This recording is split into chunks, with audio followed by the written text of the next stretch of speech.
শাস্ত্র মাঝে আছে লেখা, দ্বিতীয়বার দেবে দেখা, এখনো কি হয়নি সময় দিতে দর্শন।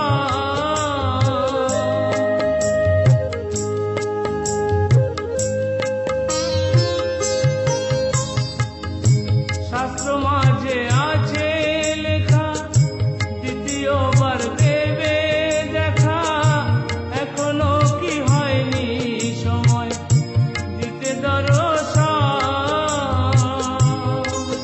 প্রভু এসো, এসো হে, নেমে এসো, এসো হে, প্রভু এসো, এসো হে। জয় গুরু। যারা যারা আমার এই ভিডিওটা দেখবেন সবাই আমার চ্যানেলটাকে সাবস্ক্রাইব করে আমার পাশে থাকুন, যাতে আরও নতুন নতুন ভিডিও আপলোড দিতে পারি।